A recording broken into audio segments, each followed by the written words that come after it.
नमस्कार, स्वागत, अभिवादन आपका। मैं दुर्गेंद्र चौहान हूं। सेना किसकी? सेना उद्धव ठाकरे की या शिंदे की? एकनाथ शिंदे। सवाल यहां यही है कि वो हैं तो एकनाथ, लेकिन उनके साथ कितने हैं? महाराष्ट्र की राजनीति की चर्चा पूरे देश में हो रही है और ये हर शख्स की जबान पर यह सवाल है कि क्या उद्धव ठाकरे की सरकार बचेगी? उद्धव ठाकरे ने मुख्यमंत्री आवास वैसा तो खाली कर दिया है, लेकिन अभी सरकार में अपनी कुर्सी को खाली नहीं किया है। और यही सवाल बार बार लोगों की जुबान पर है। सूरत से लेकर गुवाहाटी तक और गुवाहाटी से लेकर मुंबई तक विधायकों का इधर उधर जाना, आदान प्रदान चल रहा है। आखिरी खबर यह है कि 42 विधायक, जिसमें 7 निर्दलीय भी हैं, शिवसेना के बागी नेता एकनाथ शिंदे के साथ हैं और उन्होंने एकनाथ शिंदे को अपना नेता मान लिया है। वो एक स्वर में कह रहे हैं कि हम शिंदे के साथ हैं। थोड़ी देर पहले एक वीडियो जारी करके एकनाथ शिंदे ने ये कहा कि उनके साथ महाशक्ति कौन है। तो सवाल यही है कि क्या मैदान में उतरे शरद पवार सेना और उसकी सरकार बचा पाएंगे, और ये महाशक्ति कौन है? मंथन में आज चर्चा इसी पर।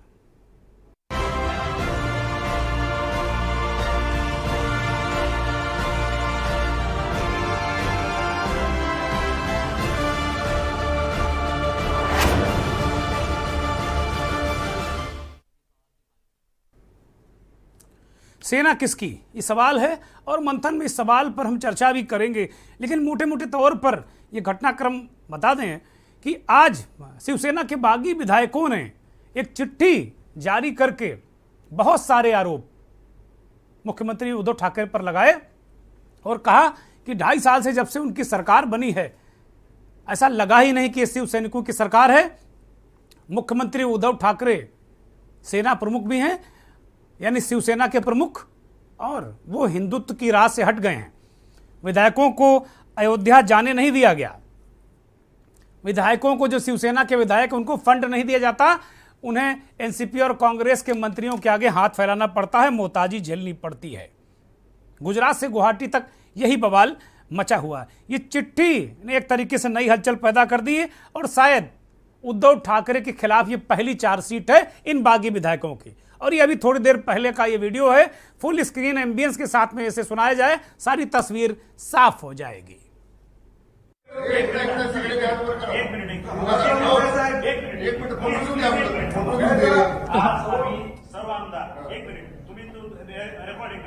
सर्व आमदार एक मतानं आमचे सर्व अधिकार, जो निर्णय याचा आहे तो सर्व एक मतानं आम्ही आमचे गटनेते एकनाथजी भाऊ शिंदे यांना देत आहोत।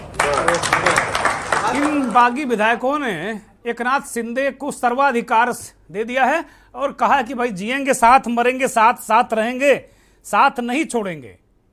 और इससे पूर्व, ये वीडियो जारी करने से पूर्व, इन बागी विधायकों ने, गुवाहाटी का रेडिसन होटल है, अब वहां ये किसके संरक्षण में है, किसके द्वारा ये यहां पर लाए गए हैं?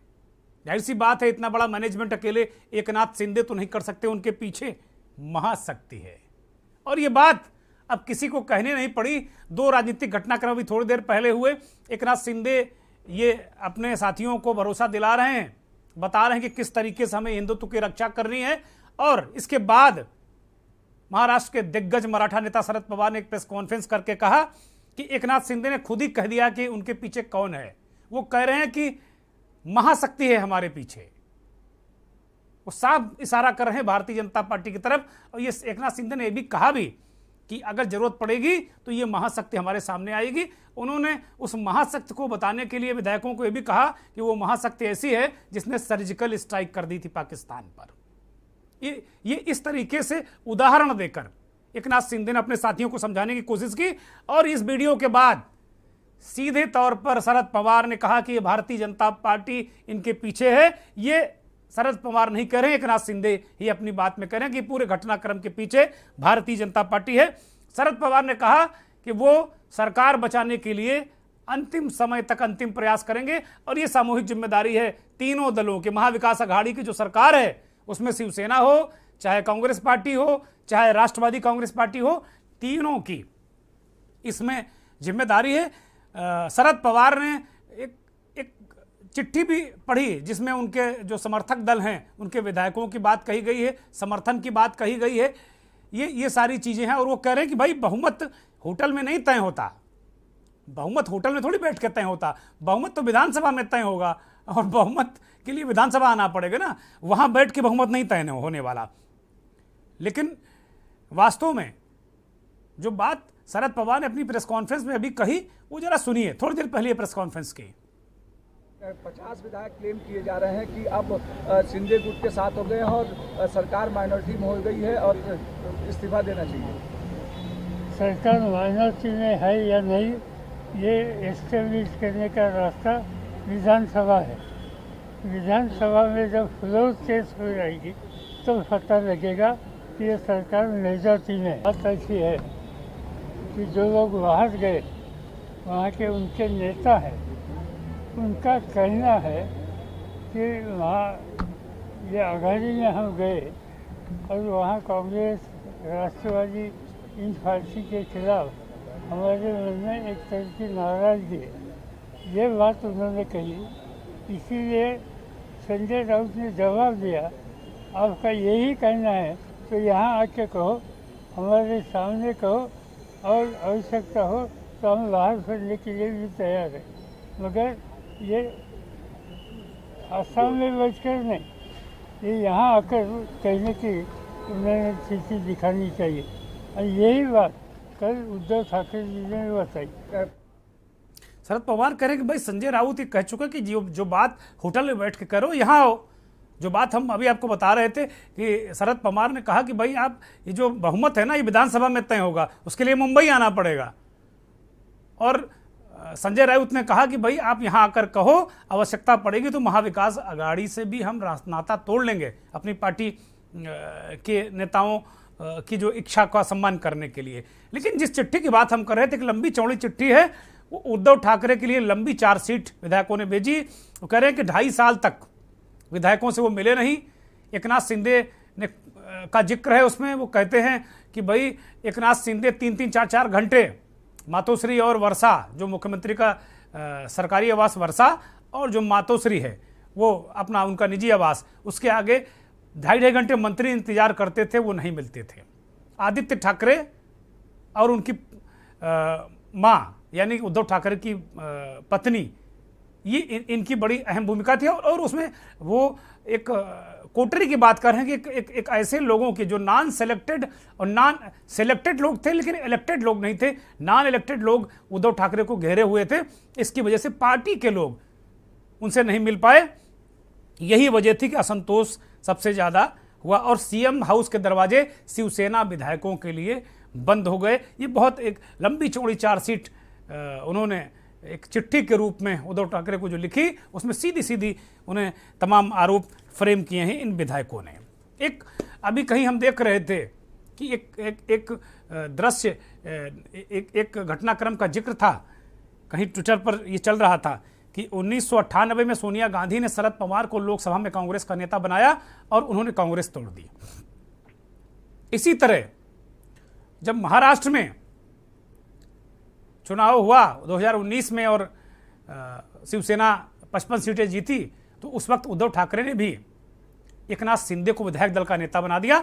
वो मुख्यमंत्री बनना नहीं चाहते थे, लेकिन कांग्रेस पार्टी, शरद पवार और उनके जो परिवार के लोग थे, उनके दबाव में उद्धव ठाकरे ने शपथ ली। उसी वक्त से ये कहा जाने लगा था कि एकनाथ शिंदे नाराज हो गए थे क्योंकि मुख्यमंत्री बनने का नंबर उनका था, विधायक दल के नेता वो बन गए थे। और वही गलती आज जो उद्धव ठाकरे हैं वो हाथ मलते इसलिए रह जा रहे हैं कि वही एक गलती, बहुत बड़ी गलती उनसे हुई जो कभी सोनिया गांधी ने की थी, वही उद्धव ठाकरे ने की। और कांग्रेस तो बहुत बड़ा दल है, वो संभल गई, लेकिन शिवसेना एक स्टेट में है, उसका संभलना मुश्किल हो रहा। सवाल मंथन में यही है कि क्या उद्धव ठाकरे शिवसेना, सेना जिसे वहां महाराष्ट्र में कहा था क्या शिवसेना और अपनी सरकार को बचा पाएंगे। महाराष्ट्र के उप मुख्यमंत्री अजीत पवार ने प्रेस कॉन्फ्रेंस की। थोड़ी देर पहले एनसीपी की बैठक हुई, कांग्रेस की भी बैठक हुई, सब दलों के जो सहयोगी दल है सरकार उनकी बैठक हुई। एनसीपी की बैठक के बाद अजीत पवार ने क्या कुछ कहा, उसे सुनिए। मैं पहले से ही बोल रहा हूं कि उद्धव ठाकरे जी के नेतृत्व वाली सरकार कैसे टिक सकती है उसके बारे में हम सोच रहे हैं और काम कर रहे हैं, और वही हमारा काम चालू है। कांग्रेस के प्रदेश अध्यक्ष महाराष्ट्र के नाना पटोले ने कांग्रेस का रुख जाहिर किया और उन्होंने कहा कि भाई अगर वो चाहते हैं संजय राउत तो हम विपक्ष में बैठेंगे, बाहर से भी समर्थन कर सकते हैं। नाना पटोले को सुनिए।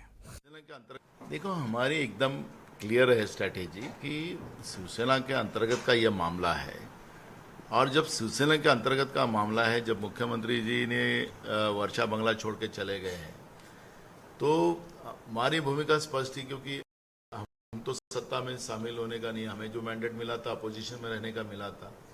लेकिन अंधेरे की सरकार जब गिरी, और अंधेरे की सरकार गिरने के बाद उद्धव जी हो या शरद पवार जी हो, हमारे नेता सोनिया जी से मिली, और मिलने के बाद एक कॉमन मिनिमम प्रोग्राम के आधार पर महाराष्ट्र में ये सत्ता स्थापित हुई, और उसके साथ इस महाविकास आघाड़ी सरकार में हम लोग शामिल हुए। तो जो उनके पार्टी अंतर्गत जो सत्ता संघर्ष शुरू हो गया है, उसमें हम महाविकास आघाड़ी के साथ हैं। अगर मुख्यमंत्री जी को नहीं रहना और दूसरे किसी उनके पार्टी के किसी को बनाना है तो उनकी सोच है, और हम महाविकास आघाड़ी, हम बीजेपी को सत्ता से रोकने के लिए हम उनके साथ हैं। हमें बहुत सत्ता का लालच है। सब कांग्रेस कह रही कि भाई हमें बीजेपी को सत्ता से रोकना, उद्धव ठाकरे खुद बने रहते हैं, किसी को बनाते हैं, ये कांग्रेस का कंसर्न नहीं है। इन सबके बीच छगन भुजबल जो कभी शिवसेना में थे और बाला साहब के बड़े खास हुआ करते थे, एनसीपी में है इन दिनों, छगन भुजबल ने क्या कहा वो भी सुनिए। जो अगर कोई कुछ अलग रास्ते से जाना है तो कोई कुछ भी कारण जो है ढूंढ लेता है। ये मैं समझता हूँ कि इसमें कोई तथ्य ज़्यादा दम नहीं है। सरकार चलाना और एक दूसरे मिनिस्टर के खिलाफ कुछ जो है कंप्लेंट करना, तकरार, एक पार्टी की सरकार होती है, फिर भी उसमें जो आपस में थोड़ा सा जो है घर्षण होता है, दो चार मिनिस्टर, यहाँ तो तीन पार्टियों की सरकार है, तो थोड़ा सा हमें भी कुछ लगता है कि ये गलत है, उनको लगता है वो गलत है, मगर इसका मतलब जो है सरकार को डुबाना चाहिए, ऐसा नहीं होता है। संजय राउत एक जगह बैठकर ये सारी चीजें जो है वो हल हो सकती है। संजय राउत ने कहा कि अगर जो विधायक वापस आएंगे, अगर वो उनसे बातचीत करेंगे तो महाविकास आघाड़ी से अलग होने के बारे में सोच सकते हैं। क्या अभी आप लोग उद्धव ठाकरे के साथ हैं? अभी जो है पवार साहब के नेतृत्व में हम आज भी महाविकास आघाड़ी में उद्धव ठाकरे जी के साथ में हैं, और अगर जो संजय राउत कह रहे हैं जी, वो बात अगर सही है, उस रास्ते पर वो जाना चाहते हैं, तो वो हमारे नेता पवार साहब के साथ बातचीत करें। इनको जो है कोई जो है, तो कांग्रेस एनसीपी ने अपना रुख साफ कर दिया है। इस बीच उद्धव ठाकरे के बहुत ही करीब, इन दोनों बहुत करीब हो गए हैं, शिवसेना के राज्यसभा सांसद संजय राउत ने बागियों को एक तरीके से चेताया भी और सहलाया भी। 20 या 25 तक तो विधायक हमारे साथ आ जाएंगे जी, कूद कर आ जाएंगे, कूद कर।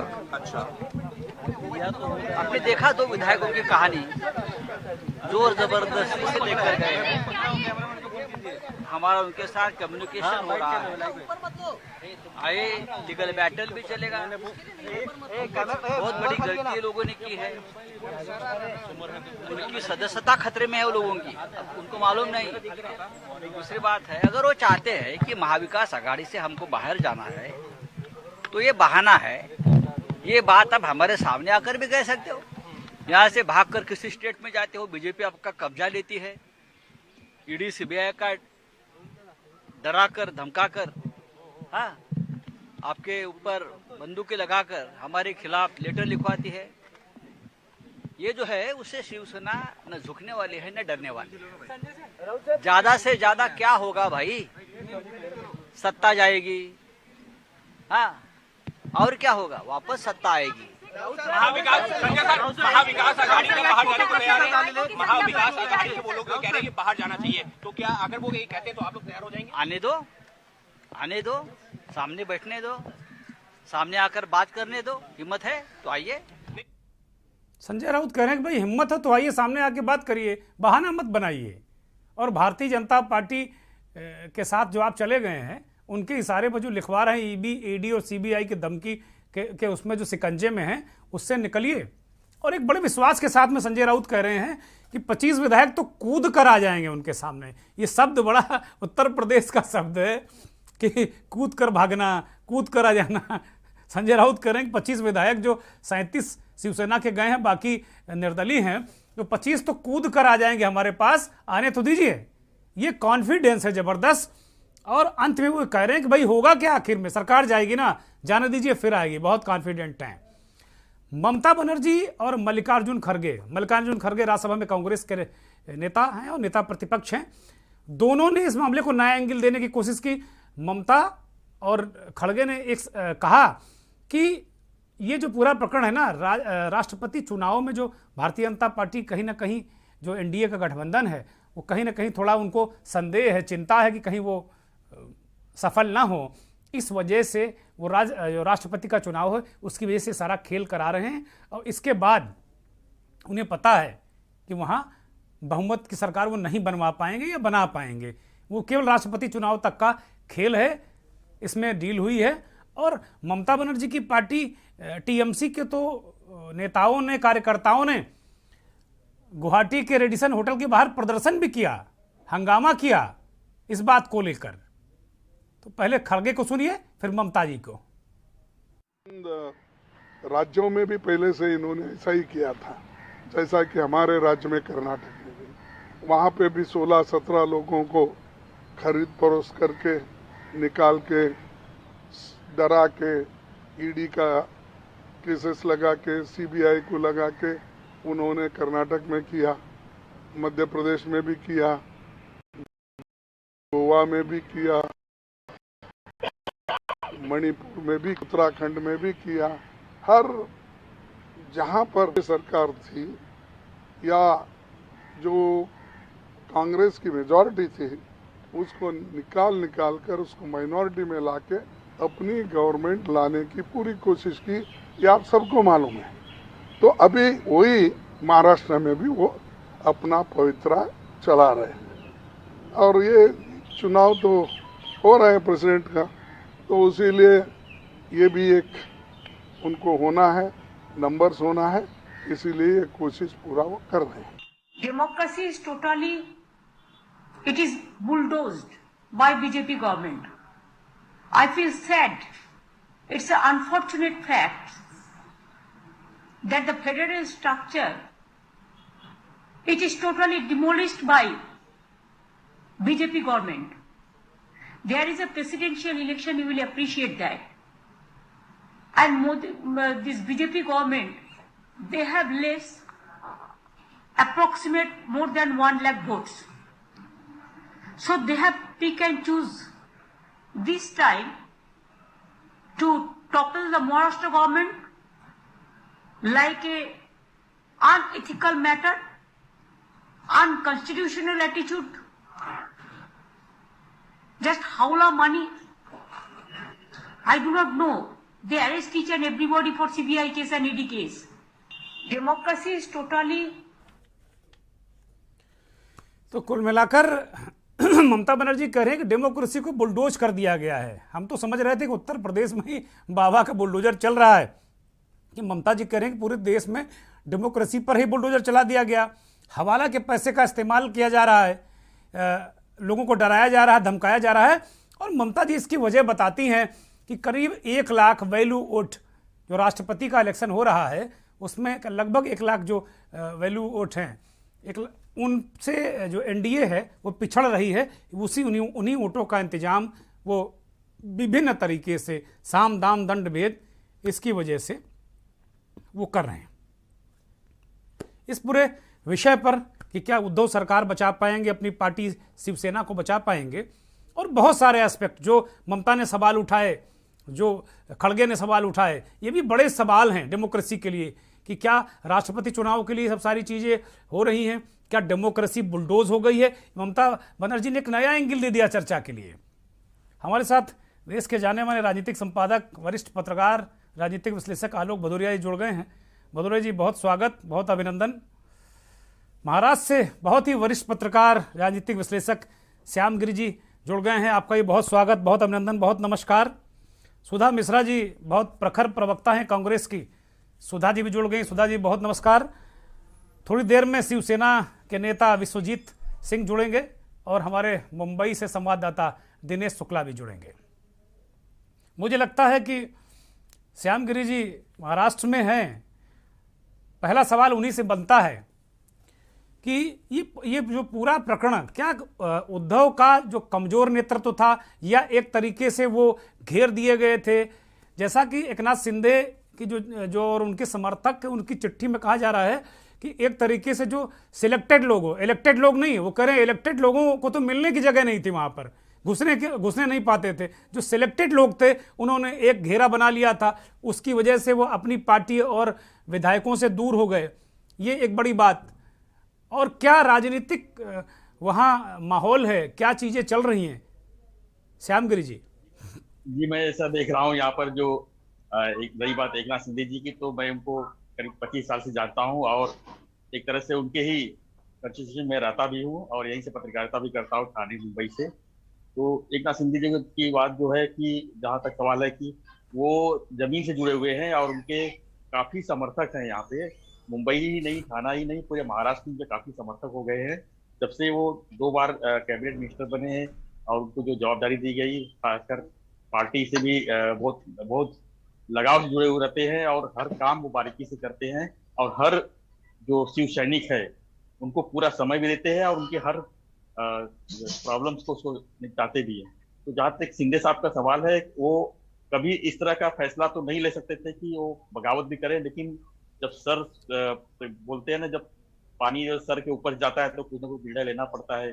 जरूर कुछ ऐसी बातें है जो उन्होंने बता भी चुके हैं, जो उनके विधायक भी नाराज है, जो लेटर भी लिखा, जो डिस्पोज भी हुआ है, जो उन्होंने भेजा है उद्धव जी को। ये बात कहीं 100% सही है कि सब नाराजगी तो पूरे विधायकों में है, क्योंकि इतने बड़े संख्या में विधायक जो है एक साथ छोड़कर पार्टी से बगावत करना, ये कोई बड़ी श्याम गिरी जी, ये बैठकर बात भी तो कर सकते थे वो। क्या बाला साहब के परिवार के पेट में खंजर भोंकना, जहां का नमक खाकर शिंदे बड़े नेता हुए, आनंद दिघे के वो चेले हुआ करते थे और बाला साहब की छत्र छाया और ठाकरे परिवार की छत्र छाया में रह के, और आज वो बीजेपी के हाथों में खेल रहे हैं। क्या आपको लगता है कि बैठ के बात करने की कोशिश नहीं किए होंगे? जरूर उन्होंने कोशिश किए होंगे, बात नहीं बनी होगी और कुछ जरूर अंदरूनी बड़ा मामला होगा, तभी तो इतनी बड़ी बगावती उन्होंने लिया है। और खासकर उनको एक बड़ी चर्चा थी जब से ये एनडीए सरकार बनी थी तब से, कि वो उनका और देवेंद्र जी का काफी घनिष्ठ संबंध था और काफी क्लोज मित्रता थी। लोग उगाहट पहले से देखते थे कि देवेंद्र जी के लिए वो कभी भी कुछ भी कर सकते हैं, लेकिन इतनी बड़ी संख्या में बगावत करेंगे, इतनी बड़ी संख्या में विधायकों को तोड़ के बगावत लोग बता रहे हैं किसी हाईवे के ठेके वेके का मामला भी है, कोई योजना का मामला भी है कि भाई देवेंद्र फडणवीस सरकार में इनको पूरे अधिकार थे, उद्धव की सरकार में थोड़ा सा उन पर रोक लगी। ये भी एक बड़ी वजह है। आप तो ऐसी खबरें आ रही हैं, आप वहां पर हैं, चीज़ों को और बेहतर तरीके से समझा सकते हैं। मेरा यही सवाल है श्याम जी कि क्या शिवसेना उद्धव ठाकरे की रहेगी या शिंदे की रहेगी, और क्या सरकार उद्धव ठाकरे बचा पाएंगे? क्या लग रहा है आपको वहां के माहौल से? यहाँ का माहौल से जिस तरह से देख रहे हैं, अभी तक शिव सैनिकों का जिस तरह से जमावड़ा, एक तरह कुछ भी दिक्कत आती तो शिव सैनिकों का जमावड़ा बाहर आ जाता था, लेकिन यहाँ पर पूरे ठाणे मुंबई की बात करें तो यहाँ पर एकनाथ शिंदे के समर्थक में पूरे बैनर पोस्टर लग गए हैं बड़े बड़े, जिसमें उन्होंने कहा कि एकनाथ शिंदे जी आप आगे बढ़िए, हम आपके साथ में हैं। और कोई भी उसमें विद्रोह भी नहीं कर रहा है और कोई उसमें विरोध भी नहीं कर रहा है और सब बड़े बड़े बैनर लगते ही जा रहे हैं। तो इसका मतलब सही बात, ठीक बात, सही है, ठीक बात है। प्रदर्शन तो उद्धव ठाकरे के समर्थन में भी हो रहे हैं। आलोक जी, ये जो पूरा महाराष्ट्र का प्रकरण है, भाजपा अपने आप को अभी तक काफ़ी खींचे हुए थी, लेकिन अभी जो ताज़ा वीडियो आया उसमें उन्होंने कह दिया कि भाई ये महाशक्ति हमारे पीछे है, और वो महाशक्ति जिसने सर्जिकल स्ट्राइक कर दी थी। एकनाथ शिंदे खुद अपने विधायकों से उस वीडियो में कह रहे हैं। तो अब ये तो बचा नहीं कि वो भाजपा का केवल नाम ही नहीं ले रहे हैं, सब कुछ बता रहे हैं। उसके थोड़ी देर बाद शरद पवार एक प्रेस कॉन्फ्रेंस में कह रहे हैं इस बात को लेकर कि भाई अब क्या बचा है। शिंदे खुद ही कह रहे हैं कि भारतीय जनता पार्टी हमारे पीछे है। तो क्या ये इस जो पूरे प्रकरण का है, जो बगावत है, इसका कोई राष्ट्रपति चुनाव से लेना देना है? क्योंकि ममता बनर्जी और जो खड़गे जी दोनों इस बात का इशारा कर रहे हैं, या फिर भारतीय जनता पार्टी 2.5 साल पूर्व जो उसकी फजीहत वो किरकिरी हुई थी उसका बदला ले रही है? आलोक जी देखिए, इसमें दुर्गा जी 2 चीजें हैं। इसको आप राष्ट्रपति चुनाव से जोड़कर देखना मेरे ख्याल से इसको नहीं चाहिए, क्योंकि परिस्थितियां एक अलग हैं। भारतीय जनता पार्टी की जो रणनीति रही है वो ये है कि किसी भी तरीके से सत्ता में हथियाना है, या तो वोटर उसको सीधे तरीके से सत्ता सौंप दे, नहीं तो वो अप्रत्यक्ष तौर पे सत्ता हासिल करने के लिए पूरी ताकत लगा देती है। आप याद करिए कि मध्य प्रदेश की महाराष्ट्र की राजनीति में आप याद करिए कि रात में देवेंद्र फडणवीस को एक बार शपथ दिलाई गई, और वो भी याद करिए कि चंद घंटों के बाद में उनको मुख्यमंत्री पद से इस्तीफा देना पड़ा। मैं उसी अपमान की बात कर रहा हूं आलोक जी। एक ब्रेक का इशारा हो रहा है, माफी के साथ आपको रोक रहा हूं, और जब ब्रेक से वापस आएंगे तो सीधे आलोक जी से यही सवाल होगा कि जो रात के अंधेरे में शपथ दिलाई थी, फिर बड़े बेआबरू होकर उन्हें मुख्यमंत्री आवास से निकलना पड़ा था देवेंद्र फडणवीस को, क्या वही बदला ले रहे हैं वो? आप देख रहे हैं के न्यूज, खबरों का सारथी। देखें कौन नया खिलाड़ी आया है, समझा देते हैं, प्यार से समझाएंगे।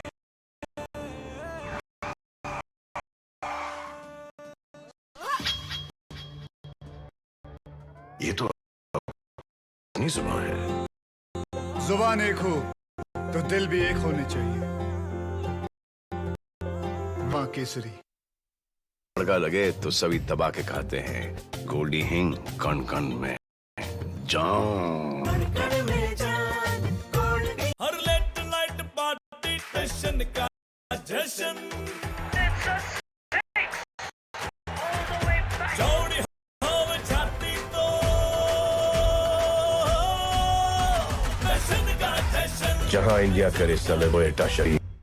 न्यूज की सप्ताहांत में देखिए नेशनल हेराल्ड ईडी का शिकंजा इस शनिवार रविवार रात 8 बजे, और तबाही सिर्फ तबाही शनिवार रविवार रात 8:30 बजे प्रबुद्ध चौहान के साथ। देखें कौन नया खिलाड़ी आया है, समझा देते हैं, प्यार से समझाएंगे। ये तो अपनी जुबान है। जुबान एक हो तो दिल भी एक होने चाहिए। विमल बोलो जुबान केसरी। आप देख रहे हैं के न्यूज, खबरों का सारथी।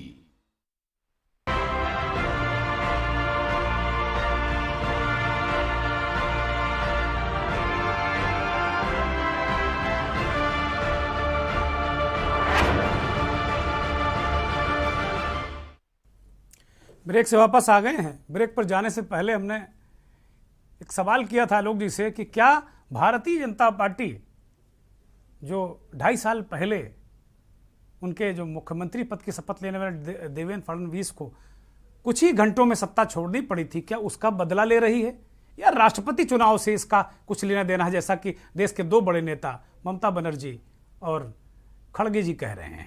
आलोक जी के पास सीधे चलते हैं, और ये जो सवाल है बड़ा अहम सवाल है, इसका जवाब आलोक जी से लेते हैं। आलोक जी, मुझे एक ऐसा लगता है कि इसको राष्ट्रपति चुनाव से जोड़ना उचित नहीं है जी। क्योंकि भारतीय जनता पार्टी की हमको एक आदत और प्रवृत्ति पर ध्यान देना होगा। इसको सरकार ने किसी भी तरीके से सत्ता हासिल करनी होती है चाहे उसको वोटर सीधे सत्ता सौंप दे या वो बैकडोर से सत्ता हासिल कर ले, अल्टीमेटली उसका। अच्छा, इसका एक दूसरे तरीके से एक और भी देखा जाए, किसी भी राजनीतिक पार्टी का अंतिम उद्देश्य क्या होता है? इस सवाल का अगर हम जवाब ढूंढे तो एक ही होता है कि वो किसी भी तरीके से सत्ता हासिल करे। इसमें आप साधन साध्य इन दोनों पर हमको जोर नहीं देना चाहिए, और आज के जमाने में तो बिल्कुल ही जोर देना उचित नहीं है। अब हम आपके मूल प्रश्न का मैं जवाब देता हूँ कि इसका ये महाराष्ट्र की राजनीति में क्या है। मैं इसको दो तरीके से देखता हूँ। महाराष्ट्र में जो है कि अगर वो इलेक्शन कमीशन का जो 167 जो एक जो नियम है उसके तहत भारतीय जनता पार्टी की असली कोशिश है कि वो किसी भी तरीके से शिवसेना का जो सिंबल है, चुनाव सिंबल, वो भारतीय जनता पार्टी हथिया ले या अपने प्रकारांतर पे वो एकनाथ शिंदे को वो सिंबल उसको हासिल करा दे। अब वो सवाल है कि उसको वो कैसे छुपा सकती है। उसके लिए एक ही तरीका है, 1967 जो एक जो कानून है उसके तहत ये हो सकता है कि चुनाव आयोग ये तय करेगा कि ये सिंबल किसको दिया जाए। अगर ये सिंबल एकनाथ शिंदे को मिल जाता है, जो भारतीय जनता पार्टी की जो रणनीति, जो मुझे अभी जो एहसास होता है, जिसका मैं एक अनुमान और एक अंदाज लगा सकता हूँ, उसका ये मानना यह है कि 1967 के तहत किसी भी तरीके से वो चुनाव सिंबल एकनाथ शिंदे को दे दिया जाए। अगर एकनाथ शिंदे को दिया जाता है तो आप ये याद करिए कि आज भी शिवसेना ने जो पिछला इलेक्शन लड़ा था तो उसमें उसकी सीटों की संख्या काफी कम थी। भारतीय जनता पार्टी 106 सीटों पे थी और ये केवल 55 सीटों पे थी। जी। अगर इसका सिंबल अगर एकनाथ शिंदे को चला जाता है तो आप ये मान करके चलिए कि ये शिवसेना की जो राजनीतिक जो हैसियत होगी वो काफी कम हो जाएगी।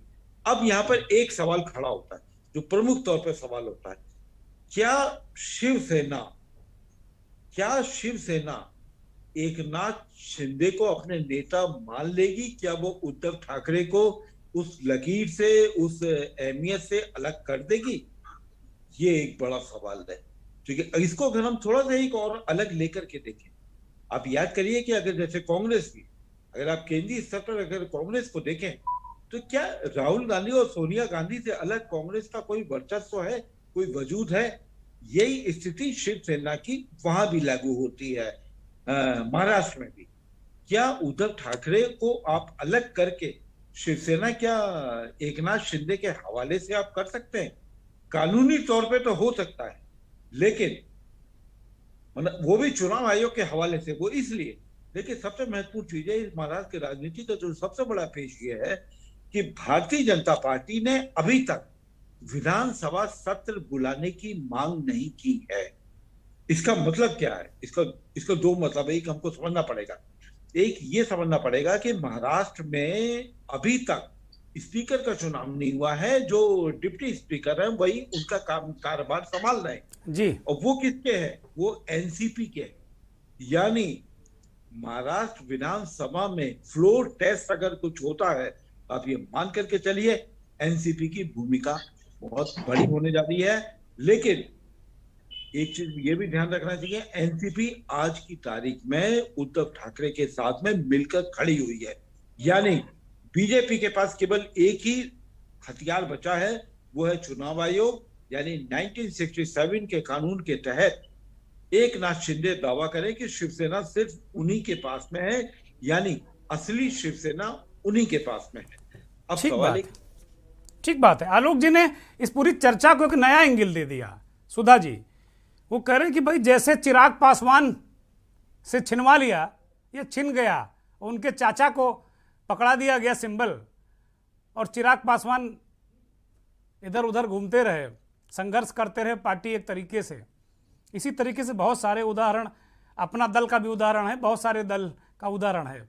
सुधा जी, कांग्रेस की जो भूमिका है, अभी नाना पटोले को हम सुन रहे हैं तो वो कह रहे भाई बाहर से भी समर्थन दे दूंगा। कांग्रेस जिस तरीके से महाविकास आघाड़ी में इस संकट के समय तीनों दलों के एक साथ होना चाहिए, क्या कांग्रेस उस तरीके से वहां खड़ी है?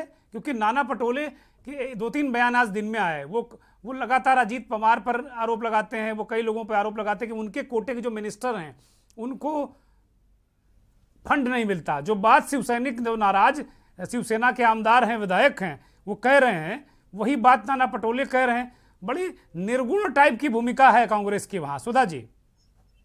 नहीं, बिल्कुल निर्गुण टाइप की तो भूमिका नहीं है दुर्गेश जी। बात जब हम कुछ 3 तरह के लोगों को एक साथ लेके चलते हैं तो उनके अपने अपने विचार होते हैं, उनकी अपनी अपनी शर्तें होती हैं, उनके काम करने का तरीका होता है।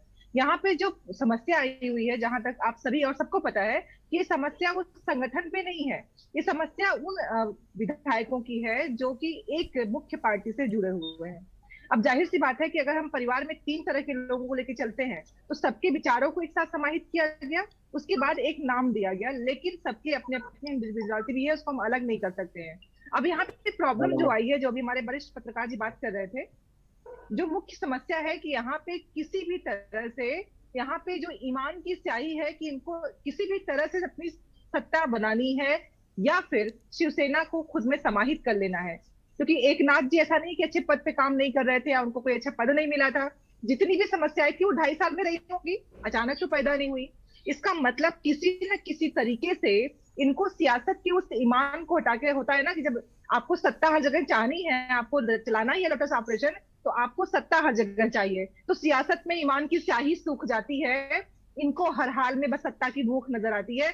तो ये जो दावे हैं इनके, जो लोग बातें करते हैं, एक्चुअल में प्रॉब्लम इसकी नहीं है कि समस्या उस संगठन में है, प्रॉब्लम इस बात की है कि जो केंद्र में है वो क्या करना चाहता है, उसका चाल चेहरा क्या है, उसे जानबूझ के वहां पे अस्थिरता पैदा करनी है। उसके लिए वो कब से दांव खेल रहा है, शतरंज के कौन कौन से दांव खेल रहा है, कभी ईडी, कभी कोई। जब वो पत्र आपने देखा होगा दुर्गेश जी, जिसमें अपने शिवसेना के एक विधायक उद्धव जी को पत्र लिखे थे कि अगर ये लोग मिल जाते हैं भाजपा में तो इनकी दिक्कतें समाप्त हो जाएंगी। तो आप, वो कौन सा देश, वो कौन सी सत्ता, वो कौन सा नियम कि अगर मैं किसी एक खास पार्टी में आ जाऊं तो मैं अपराधी नहीं हूं, मेरा कोई दोष नहीं है, मैं सब कुछ एकदम क्लियर हो गया, और जब तक मैं उसमें नहीं जाता हूं मैं अपराधी रहता हूं। जब तक ये सियासत का ये ढंग नहीं बदलेगा, वर्तमान की राजनीति में रोज परिदृश्य बनता रहेगा। कांग्रेस पूरी तरह से आज खड़ी है कि जो भी होता है हम शिवसेना के साथ हैं, हम चाहेंगे कि सत्ता की अस्थिरता न हो, और जिस तरह से चिराग पासवान से उनका चिन्ह लिया गया था रामविलास जी के जाने के बाद, ये स्थिति पैदा न होने पाए, हम यही ईश्वर से प्रार्थना करेंगे। ठीक है सुधा जी, ठीक है। 2 नए मेहमान जुड़ गए हैं। अर्जुन गुप्ता महाराष्ट्र से जुड़ गए हैं, भारतीय जनता पार्टी के नेता हैं, और विश्वजीत सिंह प्रदेश सचिव हैं शिवसेना के। दोनों मेहमानों का स्वागत। अर्जुन जी, ये क्या आप लोगों के पास कोई वॉशिंग मशीन ऐसी विशेष टाइप की है कि आप उसमें, जैसा कि अभी सुधा मिश्रा कह रही हैं कि उसमें जाके वो जो चाहे जितना पापी आदमी हो, चाहे जितना भ्रष्टाचारी नेता हो, वो धुल धुला के ठीक हो जाता है। और आप लोग अक्सर ये जब ये आरोप अभी लगा रहे थे, कांग्रेस के भी लोग लगा रहे हैं और लगातार शिवसेना के भी लोग लगा रहे थे कि आप लोग एक तरीके से जानबूझकर जो एजेंसियों का दुरुपयोग करके परेशान करते हैं, सरकारों को अस्थिर करते हैं। अभी ममता बनर्जी कह रहे थे कि आप लोकतंत्र पर ही बुलडोजर चला रहे हैं। अर्जुन जी, अनम्यूट कर लीजिए अपने आप को, अनम्यूट कर लीजिए। आपका फोन जी। सुधा मिश्रा जी को एक निवेदन करूंगा कि बहन जी आप शिवसेना से जुड़ी हुई हैं। नहीं, ये कांग्रेस के नेता हैं, ये कांग्रेस के नेता हैं। अच्छा, कांग्रेस की नेता है। हाँ, शिवसेना के नेता सभी बात करेंगे। ये इनकी बातों से लग रहा है शिवसेना से जुड़ी हुई है। मेरी आपसे प्रार्थना है कि हम लोग ऐसा कुछ अगर करना होता तो 2.5 साल पहले कर देते थे, लेकिन आज जो माहौल बना है, ये माहौल में आप भी सहयोग कर रही है, आपकी पार्टी भी सहयोग कर रही है, और आपकी पार्टी भी राष्ट्रवादी और शिवसेना से दूर जा रही है। तो आप ऐसी बातें कैसे कर रही है बहन जी? भाई अर्जुन जी, इनकी एनसीपी हो, कांग्रेस हो, इनका तो एक भी विधायक खिला नहीं कहीं, तो इसका मतलब ये बड़े निष्ठावान लोग हैं। नहीं, बहुत निष्ठावान है। इन्होंने आजादी के बाद तो इन्होंने सब निष्ठा दिखाई है, हम लोग ने कोई निष्ठा नहीं दिखाई है। आज हम मोदी जी के नेतृत्व में भारत को विश्वगुरु बनाने जा रहे हैं, और बहन सुधा जी आप भी इसमें हमको सहयोग करिए। अरे नहीं, विश्वगुरु की बात नहीं है। अभी तो यहाँ एकनाथ शिंदे महागुरु बने हुए हैं और उन्होंने शिवसेना तोड़ दी है। विश्वगुरु तो हम लोग बन ही रहे हैं, आपको बधाई। शिवसेना के नेता विश्वजीत जी के पास चलते हैं। विश्वजीत जी, ये क्या गड़बड़ हो गया। आपके नेता उद्धव ठाकरे एक कोठरी से घिरे हुए थे, अपने विधायकों से मिलते नहीं थे, तभी तो भारतीय जनता पार्टी को जो आप लोग आरोप लगा रहे हैं, तो तभी तो भारतीय जनता पार्टी को मौका मिला ना ये करने के लिए।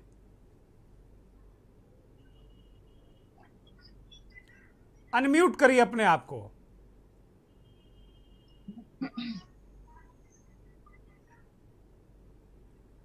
आपकी आवाज नहीं मिल रही, मुझे लगता है फोन में कोई दिक्कत है।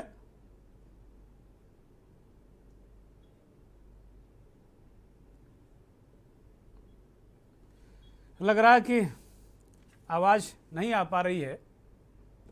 आलोक जी, ये क्या स्थितियां, क्या परिस्थितियां लग रही हैं महाराष्ट्र में? आपने तो ये बता दिया कि भाई अब कुल मिलाकर अगर देखा जाए तो सिंबल अगर बच गया तो उद्धव ठाकरे बच पाएंगे, नहीं तो वरना तो वो बिल्कुल सीधे साधे सज्जन व्यक्ति हैं, वो फोटोग्राफर हैं एक तरीके से वो राजनीति में वैसे भी आना नहीं चाहते थे और ज़बरदस्ती परिवार और कांग्रेसियों ने और एनसीपी के लोगों ने उन्हें ज़बरदस्ती बना दिया।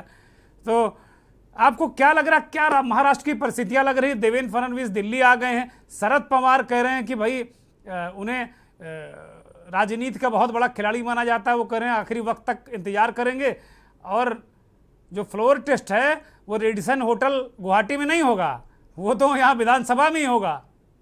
आलोक जी, इसमें देखिए, अगर महाराष्ट्र की राजनीति में अगर आप कुछ दिनों के हिसाब से अगर आप देखें तो सूरत में जब वो विधायकों को ले जाया गया तो वो संख्या एक अलग थी, लेकिन जब वो गुवाहाटी में पहुंचे तो वो संख्या बढ़ गई।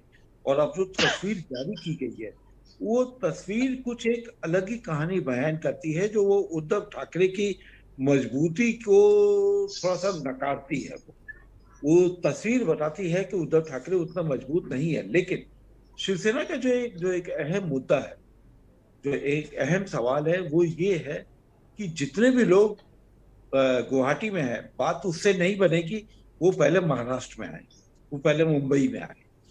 जाहिर सी बात है कि जब वो मुंबई में आएंगे तो लोगों का दबाव, उनके रिश्तेदारों का दबाव शिवसेना के विधायकों पर पड़ना स्वाभाविक है, इसे इनकार नहीं किया जा सकता। तो जो संख्या और जो तस्वीर जारी की गई है, हो सकता है कि वो अंतिम समय तक, उस समय तक वो आलोक जी, संजय राउत कह रहे हैं कि करीब 25 विधायक अगर मुंबई आए तो कूद कर फिर अपने पुराने घर में लौट आएंगे, इस तरह के वो दावे कर रहे हैं। और आप ठीक कर रहे हैं कि भाई समर्थकों का भी कुछ दबाव पड़ेगा, जो समर्थक है जिनके दम पर वो चुनाव जीत कर गए हैं। गलत नहीं कह रही, वो दावा सही है, लेकिन सवाल ये है कि महाराष्ट्र की राजनीति इतनी तेजी के साथ में करवट बदल रही है, तो ये संजय जी के दावे पर मुझे पूरी तरह यकीन नहीं है।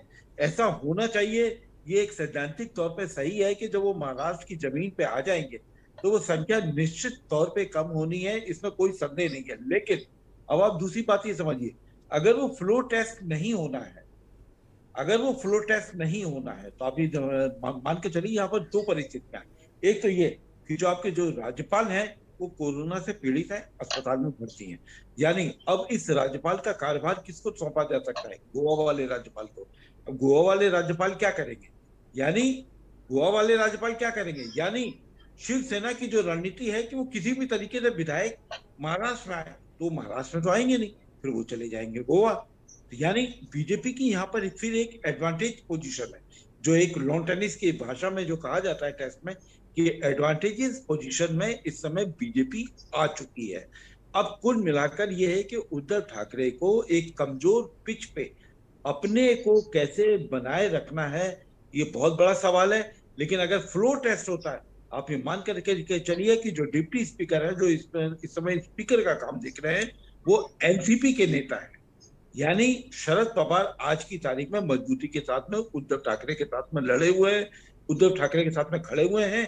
यानी कुल मिलाकर मामला वो पहुंच रहा है कि शिवसेना का सिंबल किसी भी तरीके से हथिया लिया जाए और उसके लिए चुनाव आयोग को सहारा बनाया जाएगा, माध्यम बनाया जाएगा। उसके लिए 1967 का कानून उनका एक सहारा देगा। आप ये मान करके चलिए उद्धव ठाकरे की ठीक है आलोक जी, बहुत बहुत महत्वपूर्ण बातें आपने बताई। विश्वजीत सिंह, कुछ संपर्क गड़बड़ा जाने के कारण बात नहीं हो पाई थी विश्वजीत से, शिवसेना के नेता हैं। विश्वजीत जी, ये जो छोटे ठाकरे साहब हैं, उद्धव ठाकरे साहब, उनसे भी छोटे आदित्य ठाकरे साहब, ऐसा इन लोगों ने क्या कर दिया कि इतनी नाराजगी? भाई 1 विधायक 2 विधायक, जब शुरुआत में खबर आई थी 7-8 विधायक, अब 40, 45, 50 की संख्या पहुंच गई। क्या वास्तव में जो अपनी पार्टी को जिस तरह संभालना चाहिए था, क्या वास्तव में एक ऐसा आवरण उद्धव ठाकरे के इर्द गिर्द बना दिया गया था कि उनके अपने लोग उनसे इस कदर नाराज हो गए? एकनाथ शिंदे को नकारा तो नहीं जा सकता, वो शिव सैनिक हैं, इसमें कहीं कोई संदेह नहीं है।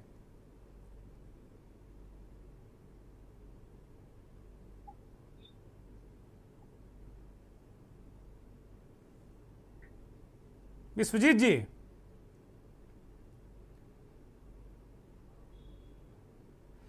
विश्वजीत जी आप अपनी लीड हटाइए और फिर बात करिए, अगर कुछ अपनी पार्टी का पक्ष रख सकें तो।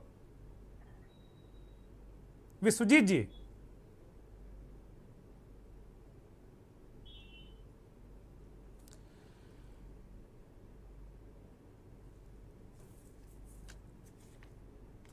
सुधा मिश्रा जी से मेरा अगला सवाल होगा। सुधा जी, भाई शरद पवार तो डट गए और आलोक जी ने वो गणित बता दिया कि अगर महाराष्ट्र में फ्लोर टेस्ट होता है तो जो डिप्टी स्पीकर दिघे साहब हैं उनकी बड़ी भूमिका होगी। लेकिन अगर वो गोवा चले गए, जैसा कि आलोक जी कह रहे हैं कि भाई गोवा के राज्यपाल को अगर कार्यभार दे दिया गया और गोवा चले गए, तो मुझे तो नहीं लग रहा कि वे सरकार बच पाएगी महाविकास अघाड़ी की। जी, लेकिन हम यही चाहते हैं कि हमारी सरकार, जो गठबंधन की सरकार है, वो बची रहे।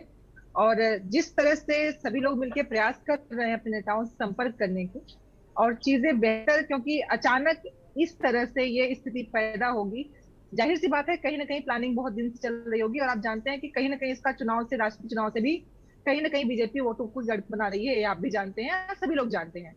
राष्ट्रपति के चुनाव में वोटों की गिनती कितनी मायने रखती है, और अगर यहाँ पे सरकार अस्थिर कर ले जाते हैं, जो कि ये कर नहीं पाएंगे, तो वोटों की संख्या कैसे बढ़ के कम हो जाती है, राजनीति जरूर बताएंगे। तो मैं यही उम्मीद करूंगी कि कांग्रेस, एनसीपी और शिवसेना ने जो मिलके ये एक 2.5 साल से जो सरकारें हम चला रहे थे, जनता के उस, क्योंकि आप जानते हैं जब भी चुनाव होंगे उसका सारा जो भार है, बोझ है, वो हम जनता पे ही आता है। तो अगर वो सरकार चल रही थी और अगर सरकारें भंग होती हैं या सरकार भंग की जाती है, चुनाव कराए जाते हैं या जो भी, ठीक बात है सुधा जी, एक इसका जवाब ले लेते हैं, भारतीय जनता पार्टी के प्रवक्ता से इसका जवाब ले लेते हैं। आप लोगों कोई कांग्रेस के लोग आरोप लगा रहे हैं कि आप लोग सरकारें गिराते हैं, लोकतंत्र को अस्थिर करते हैं। अर्जुन जी, मैं बहन सुधा मिश्रा जी को जवाब देना चाहता हूं कि बहन जी, आप बिल्कुल चिंता मत करिए, हम 3 जुलाई को अपनी सरकार बनाने जा रहे हैं, और आप किसके सपोर्ट में आ रही है या किसके विरोध में जा रही है उसकी हमको कोई चिंता नहीं है। लेकिन आप किस तरह की बातें कर रही हैं? अभी भी आप सरकार में हैं, अभी आप सरकार चलाएंगी? नहीं, अभी तो हैं, उनके मुख्यमंत्री ने इस्तीफा नहीं दिया है, अभी वो सरकार में हैं। दुर्गेश जी, मैं 4 लाइनें कहना चाहती हूँ इनके लिए। जब लोग बात करते हैं, इतना अहंकार आता कहाँ से है? हमने, हमारे वरिष्ठ नेताओं ने सूरत में लोगों को बुला लिया था और उनको समझा दिया था कि आप आसाम जाना चाहते हैं या मुंबई जाना चाहते हैं। उसमें एक इनका नेता देशमुख मुंबई आया गया, बाकी सब चले दुर्गेश जी, तो इसमें मैंने कल आपसे क्या कहा था चैनल पे बैठ के? मैंने यही कहा था, जिसको अर्जुन भाई स्वयं स्वीकार कर रहे हैं। कल मैंने यही कहा था कि सूरत बुलाया गया था, अगवा किया गया, उनको वहां भेजा गया, ये खुद बता रहे हैं। मैं 4 लाइनें कहना चाहूंगी आपके माध्यम से, अगर आपकी अनुमति हो तो। जी प्लीज।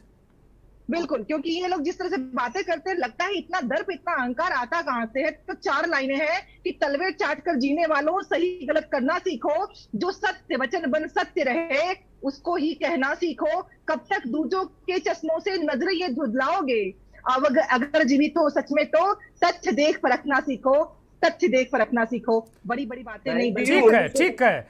फाइनल कमेंट श्याम गिरी से लेंगे। श्याम गिरी, शरद पवार बहुत बड़े खिलाड़ी हैं राजनीति के, पिछली बार उन्होंने बिल्कुल हारी बाजी पलट दी थी। इस बार क्या लग रहा है, उनकी कोई बड़ी भूमिका होने जा रही है, या शरद पवार भी सरेंडर कर चुके हैं, या कोई उनकी इसमें कहीं कोई सोची समझी रणनीति है? हम 3 जुलाई को हमारी सरकार की। अर्जुन जी, ये सवाल मेरा श्याम गिरी से है, बहुत वरिष्ठ पत्रकार हैं, महाराष्ट्र से जुड़े हैं, थाने से। श्याम गिरी जी। दुर्गेंद्र जी, जहां तक सरकार की सवाल है, तो यहाँ पर लोगों का तो यही सब वही देख रहे हैं कि आखिर में जब फ्लोर टेस्ट जो सब फ्लोर टेस्ट की वेट कर रहे हैं और फ्लोर नहीं, मैंने शरद पवार की भूमिका पर आपसे सवाल पूछा है, क्योंकि पिछली बार जैसे तड़के देवेंद्र फडणवीस को शपथ दिलाई गई थी, अजीत पवार को तोड़ के अपने साथ लाया गया था और फिर कुछ घंटे बाद सब कुछ उलट गया और उसके नायक महानायक शरद पवार ही थे। तो इस बार शरद पवार क्या कुछ कर पाएंगे या उन्होंने एक तरीके से सरेंडर कर दिया है वहां? जी दुर्गेंद्र जी, शरद पवार का जहां तक सवाल है तो उन्होंने जो पिछली बार जो सरकार बनाई थी देवेंद्र फडणवीस, जो 2 दिन में सरकार गिर गई थी, उसके पीछे भी उनका ही हाथ था और अभी भी उनका ही सब चल रहा है। और जब तक वो खड़े हैं तब तक कोई भी सरेंडर करने की मूड में नहीं है और न कोई सरेंडर करना चाहेगा। हर कोई इसी बात पर अड़ा हुआ है कि जब तक फ्लोर टेस्ट न हो जाए, जब तक सारे विधायक एक साथ आके ठीक बात है, उनके फ्लोर टेस्ट में सहयोग ठीक बात है। आप सभी मेहमानों का बहुत शुक्रिया, आलोक जी का बहुत शुक्रिया, बीजेपी और कांग्रेस के प्रवक्ता का बहुत शुक्रिया, शिवसेना के नेता का भी बहुत शुक्रिया कि भाई शिवसेना नेता की आवाज़ चूंकि नहीं हम तक पहुंच सकी, लेकिन उनकी प्रेजेंस है और दर्शक देख रहे हैं। श्याम गिरी का भी बहुत शुक्रिया, बहुत बहुत धन्यवाद इस चर्चा में शामिल होने के लिए। तो सेना किसकी, ये सवाल हम छोड़ जा रहे हैं मंथन में, इसका जवाब आने वाले 2-3 दिनों में मिल जाएगा। आलोक जी ने कह दिया कि जिस तरीके से चिराग पासवान को उनके चुनाव चिन्ह से बेदखल किया गया है, बहुत बड़ी संभावना है कि उद्धव ठाकरे से भी शिवसेना का जो तीर कमान है वो छीन लिया जाए। और ये तीर कमान पता नहीं, प्रत्यक्ष रूप से तो शिंदे के हाथ में होगा, लेकिन अब इसमें प्रत्यंचा कौन चढ़ाता है और तीर कौन चलाता है ये सब जानते हैं। अब मंथन में अगले सेगमेंट की तरफ बढ़ते हैं और बात करेंगे कसौटी की। आज आजमगढ़ और रामपुर में उपचुनाव के लिए शाम 6 बजे तक वोट डाले गए। दोनों जगह आजमगढ़ से अखिलेश यादव समाजवादी पार्टी के नेता, मुखिया, सांसद थे, उनके इस्तीफा देने के बाद ये सीट खाली हो, और रामपुर से आजम खां। दोनों जगह कहा जा रहा था कि बहुत तगड़ा मुकाबला भारतीय जनता पार्टी देने जा रही है। मुकाबला आज हुआ भी, लंबी लंबी लाइनें देखने को मिली। आजमगढ़ और रामपुर में मतदाताओं ने पूरा भरपूर प्रयोग किया अपने मतों का। आजमगढ़ से भारतीय जनता पार्टी के दिनेश लाल निरहुआ के सामने अखिलेश यादव के चचेरे भाई धर्मेंद्र यादव, जो 3-4 बार सांसद रहे बदायूं से, वो प्रत्याशी हैं। और आजम खान ने अपनी पसंद का प्रत्याशी असीम राजा को उतारा है रामपुर से। भारतीय जनता पार्टी ने ओबीसी प्रत्याशी दिया है। मुकाबला बड़ा दिलचस्प है। कहा जा रहा है, खबर यह है कि जितनी उम्मीद भारतीय जनता पार्टी को थी आजमगढ़ में गुड्डू जमाली से, गुड्डू जमाली की उम्मीद के भरोसे दिनेश लाल निरहुआ टिके हुए थे, उतना मुस्लिमों का वोट, अल्पसंख्यकों का वोट गुड्डू जमाली नहीं काट पाए। इसलिए धर्मेंद्र यादव की पोजीशन थोड़ा सा ठीक नजर आ रही है। 26 तारीख को परिणाम आ जाएगा। लेकिन रामपुर के चुनाव में बहुत सारी शिकायतें हैं। आजम खां, उनके बेटे अब्दुल्ला आजम, प्रत्याशी असीम राजा, इन लोगों ने बहुत सारे आरोप लगाए कि जो अल्पसंख्यक वर्ग के मतदाता थे उन पर बल प्रयोग किया गया, सत्ता का दुरुपयोग किया गया, लाठी चलाई गई, तोड़ा गया उन्हें, पीटा गया उन्हें। ये आरोप आजम खान ने लगाए। यही नहीं, अब्दुल्ला आजम ने कहा कि एक व्यक्ति जो वोट डालने गया अगर अल्पसंख्यक है तो उससे 2 आईडी ली जा रही थी। अगर उसने आधार कार्ड दिखा दिया तो कहा ड्राइविंग लाइसेंस दिखाओ। तो ये कौन सा चुनाव है? दोनों नेताओं ने चुनाव आयोग से शिकायत की और बहुत सारे आरोप लगाए। आजम साहब को सुनिए। चुनाव है इस वजह से, गर्मी है इस वजह से, या फिर दहशत है। आप देखिए ना जाकर नाकों पर कितनी पुलिस खड़ी है, कितना डंडा बरसाया है, सुबह से कितना मारा है लोगों को, और टोपी वाला तो कोई छोड़ा ही नहीं है। क्या कोई एक्शन लेंगे इस पे? कोई शिकायत करने जाएंगे, किसी से बात करेंगे आप? मुर्गी डकैती, बकरी डकैती में बंद हैं हम।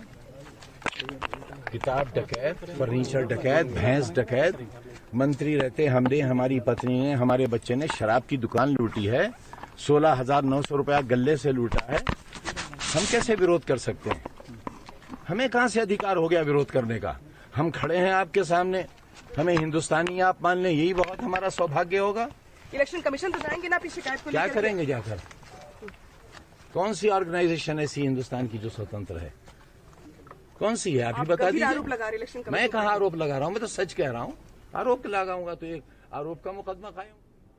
आजम खां कह रहे भाई मेरी हैसियत ही नहीं, मैं तो 2म दर्जे का नागरिक हूं, और कौन सा जो ऑर्गेनाइजेशन है, कौन सी ऐसी संस्था है जो निष्पक्ष बची है? चुनाव आयोग से शिकायत करके करेंगे क्या?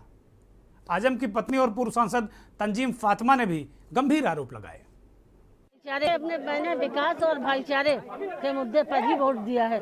समाजवादी पार्टी का कैंडिडेट अगर जीतता है तो हमारा यही प्रयास होगा कि रामपुर में भाईचारा कायम रहे और पूरी तरह से विकास हो। जिस तरह से मतदान चल रहा है, सही चल रहा है? नहीं, मतदान तो बहुत सुस्त चल रहा है, बहुत स्लो। क्या वजह है, क्या वजह बनती है? वजह है कि पुलिस की बहुत ज़्यादा ज्यादती रही है। जहाँ जहाँ बूथ पे से खबरें मिल रही हैं, कहीं तो लाठीचार्ज हो रहा है, कहीं डंडे मारे जा रहे हैं और वोटिंग इसलिए बहुत स्लो है।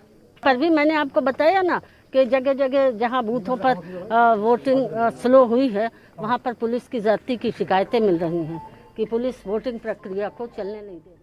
अब्दुल्ला आजम ने भी यही आरोप लगाए। जो चौराहों पर और सड़कों पर लोगों को मारा जा रहा है, जो मोबाइल नीचे करो ना यार, शायद ऐसा होगा कि दो आईडी चाहिए, आधार कार्ड पर वोट नहीं पड़ रहा है। जो चुनाव आयोग नोटिफिकेशन, अरे नीचे आ जाइए सर, नीचे आ जाइए, होनी चाहिए। रामपुर में उसकी खुली धज्जियां उड़ाई जा रही है। लोगों को पूछा ये सवाल आपका, तो उन्होंने कहा कि मुझे सबूत दे, प्रमाण दे, सिर्फ ऐसे बोल रहे। ट्विटर पर देख लेना, वीडियोस पड़ी हुई तो है। अब प्रमाण चलते फिरते लोगों से ज्यादा तो कुछ नहीं हो सकता, लेकिन क्या करें, सबकी मजबूरियां। कितने इलाके ऐसे हैं जो लगता है कि भेदभाव किया जा रहा है जहाँ पे? रामपुर विधानसभा, स्वार टांडा, यहाँ पर लोगों की खाल उधेड़ ली है पुलिस ने मारते मारते। वोट नहीं डालने दिया, आईडी कार्ड छीने, पर्चियां छीनी है। आप देखिए ना, ये कितने बड़े बड़े बूथ हैं। यहाँ आपको कोई आदमी दिख रहा है वोट डाल? अब्दुल्ला कह रहे हैं कि भाई वोट डालना तो दूर, खाल उधेड़ ली है। तीन आजम, उनकी पत्नी, उनके बेटे इस तरह की शिकायत कर रहे हैं। लग रहा है कि क्या आजम का किला दरक गया? क्योंकि ये जो शिकायत का लहजा और जो निराशा या बेबसी जो नजर आ रही इन तीनों नेताओं के बातचीत में, चेहरों में, ऐसा लग रहा है कि आजम का किला दरक गया है क्या? ये सवाल हम छोड़ जाएंगे और इसका जवाब आपको 26 तारीख को मिलेगा। आजमगढ़ के चुनाव का हाल बताते हैं। दिनेश लाल निरहुआ भारतीय जनता पार्टी के प्रत्याशी अपनी जीत का दावा कर रहे हैं। आजमगढ़ की जनता ने जो है मुस्लिम यादव से उठ के मोदी योगी के नाम पे इस बार जो है वोट किया है। तो क्या कहेंगे कि एक गाना आपका था कि अखिलेश हुए फरार, क्या धर्मेंद्र भैया फरार हुआ है? नहीं, धर्मेंद्र भैया को तो उनको फरार नहीं करेंगे, उनको लाचार करेंगे। उनको लाचार करने के लिए यहाँ भेजे हैं। गुड्डू जी सही है, क्योंकि कुछ जो है सपोर्ट उनको मुसलमान भाइयों का उनके तरफ भी है और कुछ हमारे तरफ भी है। वो सपा से बिल्कुल मुख मोड़ चुके हैं। तो तीसरे भी जाएगी सपा? बिल्कुल जा चुकी है। आप देखिए, अभी लोगों से बात करिए, आप बिल्कुल जा चुके हैं। तो कितना मार्जिन में रखा जाए आपकी जीत का? अब ये तो अभी नहीं तय किया जा सकता है। कुछ बहुत बड़ा चमत्कार होने वाला है। आजमगढ़ की जनता जागरूक है और आजमगढ़ की जनता जानती है कि इस बार उनको विकास के लिए ही वोट करना है। और आजमगढ़ की जनता जो है कमल के निशान पे इसलिए भी वोट कर रही है क्योंकि पहले जिनको मौका दिया वो लोग कुछ किए नहीं। अब सरकार में हम लोग हैं, सत्ता में हम लोग हैं, तो हमें मौका देने का आश्वासन जनता ने दिया। क्योंकि जनता के बीच हम गए तो दिया आश्वासन कि इस बार आपको ही हम लोग जिताएंगे, भारतीय जनता पार्टी को जिताएंगे, कमल खिलाएंगे और देखेंगे कि आप 1.5 साल में और आपकी पार्टी हमारे आजमगढ़ के लिए क्या करती है। तो उसके लिए हमारे प्रधानमंत्री जी भी तैयार हैं, मुख्यमंत्री। निरहुआ कह रहे हैं कि भाई धर्मेंद्र को यूं हरवाने के लिए नहीं भेजा, उन्हें लाचार, उन्हें अपंग करने के लिए, राजनीतिक रूप से अपंग करने के लिए अखिलेश यादव ने भेजा है। निरहुआ में उत्साह ज़्यादा है, कॉन्फिडेंस थोड़ा कम दिखा हमें। हो सकता है कि भाई अंदर कोई अंडर करंट हो और वो बहुत भारी वोटों से जीत जाए, क्योंकि पिछले बार वो करीब 2.5 लाख वोटों से हारे थे अखिलेश यादव से। तो खैर कुछ भी हो सकता है, ये राजनीति है। अब वक्त हो चला है चलते चलते का, और चलते चलते में एक ऐसी तस्वीर के साथ आपको छोड़ जाएंगे। ये बिहार के मधुबनी की तस्वीर है। कभी पूर्व प्रधानमंत्री अटल बिहारी वाजपेयी कहा करते थे कि गड्ढे में सड़क या सड़क में गड्ढा। ये वैसी ही तस्वीर है। ये राष्ट्रीय राजमार्ग है, NH है, और इसकी दशा और दिशा देखकर आप तय कीजिए। वहाँ भी बिहार में भी NDA की सरकार है। सारी परियोजनाएं, योजनाएं, बहुत बड़े बड़े दावे राज्यों की सरकारें, केंद्र की सरकार करती रही है। ये तस्वीर आज देश के कई बड़े पत्रकारों ने, बड़े इसलिए कहेंगे हम क्योंकि वो दिल्ली में रहते हैं, बड़े पत्रकारों ने ट्वीट की, लेकिन पुराने बिहार की याद भी दिलाई कि भाई पहले बिहार किस तरह हुआ करता था। क्या ये वही बिहार है? सड़कों का बहुत बुरा हाल है। तो आप खुद तय कीजिए, एक बिहारी ये तय करे कि गड्ढे में सड़क है या सड़क में गड्ढा। बहुत बहुत धन्यवाद। नमस्कार।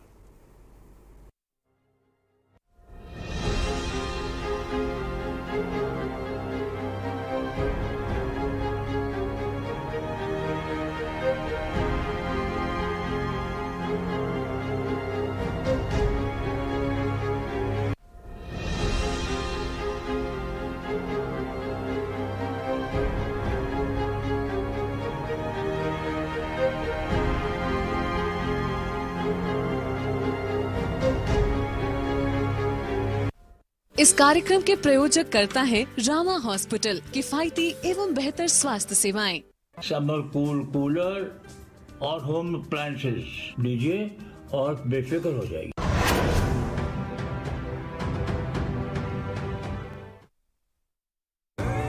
देखें कौन नया खिलाड़ी आया है। समझा।